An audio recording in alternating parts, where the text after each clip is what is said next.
ट्रेक्टरजों नङा मोसौजोंनो हालेवना माइ गायदों। गोदो गोदायनिफ्रायनो नांगोलजों हालेवनायखौ दिनैसिमबो नागाराखै। गोजाम मुगानि नेम बायदियैनो दासिमबो आबाद मावना नखर खुंदों।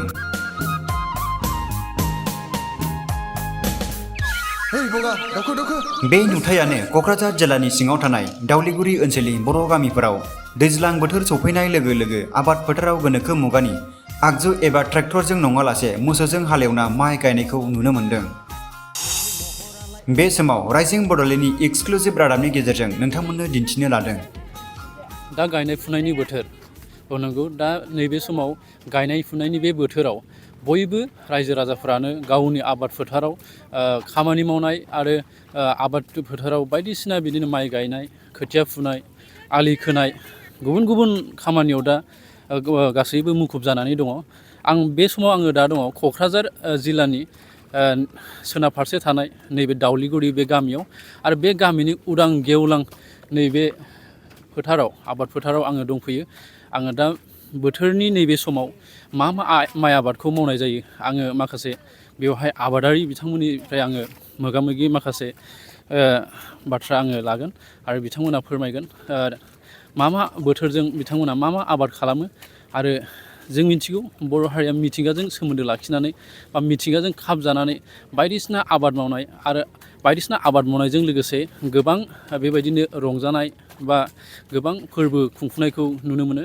मानो होनबा बर' हारिया दोरोङारि गोदोनिफ्रायनो सोलिबोनाय खान्थि बायदियै बोथोरजों खाबजानानै आरो मिथिंगाजों खाबजानानै गावनि माखासे खामानिखौ मावलांबाय थायो। दासिमबो बर' हारिनाव आबाद फोथाराव मुखुबै खामानि मावनाया सोलिबाय थायो आरो बर'नि गुबै न'खर सुंथानायनि गुबै राहायानो जादों माइ आबाद आरो माइ फोथाराव आबाद मावाब्लानो न'खरखौ सुंथानायाव एसे गोब्राब जायो। बेनिखायनो साफ्रोमबो नैबे समाव साखाफारा जानानै आबादथिलियाव आबाद मावनायखौ नुनो मोनदों। दा नैबे गेवलां फोथारखौ आङो दान्दिसे केमेरा पार्सनखौ आं दिन्थिनो थाखाय आं खावलायबाय। नैबेनो जाहैबाय दावलिगुरि गामिनि गेवलां आबाद फोथार। जि आबाद फोथाराव बयबो गायनाय फुनाय, मावनाय दांनाय, आलि खोनाय, खोथिया रोगानाय बायदि खामानिफ्राव मुखुब जानानै थानायखौ नुनो मोनदों। नंगौ बे समाव आङो बे दावलिगुरि गामिनिनो सासे गोख्रों राफोद आबादारि बिथाङा बे समाव आबाद फोथाराव खामानि मावगासिनो दङ। बिथांनिफ्राय दान्दिसे माखासे बाथ्राखौ मिथिनानै लागोन जे नैबे समाव मा आबादखौ बिथाङा मावनो थाखाय साखाफारा जानानै दं। गिबियावनो नोंथांखौ बरायग्रोनाय थाग्रोबाय। दा गायनाय फुनायनि जिहेतु रायजिं चेनेलनिफ्राय नुजाफैनो हानायनि थाखाय रोजा साबायखर बावहरनाय जाबाय। दा गाहायै जोङो आबादखौ माइखौनो खालामनाय जायो बे दुब्लियाव। दा बेयाव आबादनि बिथोराव जोङो माइ होननानै बुङोबा बिदिनो जोसा, माइब्रा, फुलफाख्रि, नाग्रि, रन्जित बेफोरखौ आबाद खालामनाय जायो। गोबां सुबुङा गोबां हायाव गायो। दा मेनलि जों लायो रन्जितखौ बांसिन लानाय जायो आरो खारन बे हाया रन्जितनि थाखाय जोबोद मोजां हा माने दैबो अरनाय। दा बे हिसाबै जोङो मेनलि रन्जितखौ बांसिन हिसाबै गायनायखौ नुनो मोनो। नोंथाङा खै बिगासो गायगोन? आं मथा मथि दा आंनि निजा हाखौल' गायनाय जायो। आङो दा 12 बिगासो हाखौ गायनाय जायो। बेनिफ्राय बिगायाव बेसेबांसो आबादनि मुलाम्फा जायो? बिगायाव जोङो गभर्नमेन्ट पद्धतिजों मावनाय जाया नालाय जोङो ओरैनो जा दुब्लियाव हासार दं बे हासारखौनो हालेवनानै गायनाय जायो। दा बेयाव जोङो 12 बिगासिमखौ मोनो। बिनि बारा मोननाय जाया।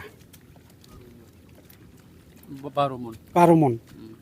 दा बिनि सोलायै सिगां समाव माइसालि माइखौ गायनाय जायोमोन। आथिखालाव बेखौ गायला नामा बारा? बेखौथ' आगोलाव गायनाय जायोमोन।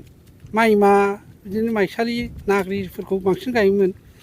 खार'ना बिनि आइखौ एसे खम नुनाय थाखाय जोंहा बे रन्जित माइखौ दा गोबाङानो बांसिन गायनायखौ नुनो मोनबाय आरो। बर'नाव मोनसे दोरोङारि दङ जेनेबा गायजेनबा जेनेबा गसा लायो। नोंथाङा गायजेनबाय नामा? लायो लानाया आंहा गायजेनाखै दा लाथ'नाय जायाखै आरो। औ दा बर्थमान खोथियाखौ फुगासिनो दं दा खोथिया। गायनाया माब्लानिफ्राय जागायगोन? गायनाया दा गाबोनहालागैनिफ्राय गायनाय जासिगोन। हायाबो जथेस्थ' मोनखानाय बायदि जाबाय।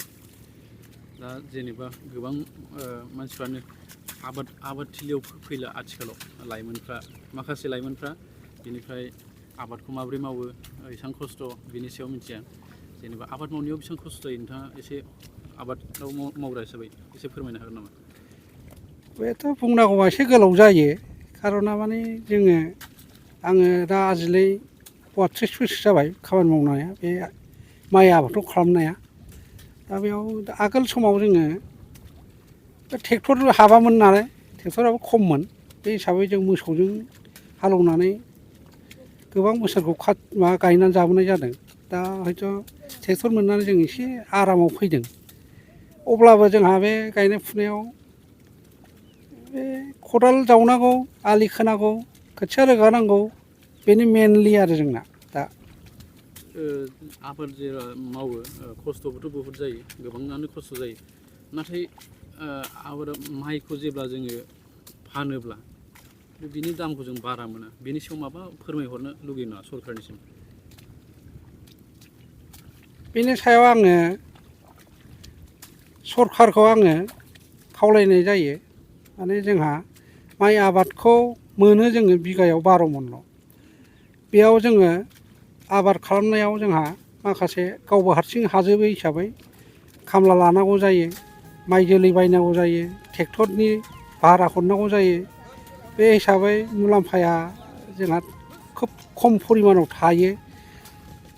दा बेनिखायनो आं खावलायनो लुगैयो जाहाथे सरकारा बेफोरनि सायाव माबाफोर एसे मावनानै जाग्राफोरखौ एसे हेफाजाब हरनाय राहा लामाखौ जाहाथे हरो।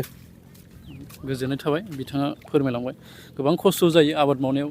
नाथाय मोनसे खोथा माने बे जोंनि आबादथिलिनिफ्राय थांनाय बे आबादनिफ्रायनो माइनिफ्राय माइरं दिरुननानै गोबां जायगाफ्राव दैथायहरनाय जायो। नाथाय बिनि खस्थ' खालामनायनि फिथाइखौ दिनैसिम आबादारिफ्रा मोननो थाङाखै। मानो होनबा जि खस्थ' खालामनायनि फिथाइ आरो मालाबा समाव जुदि माइखौ फानोब्ला बिनि गोनांथि मुलाम्फाखौ आबादारिफ्रा मोननो हायाखै।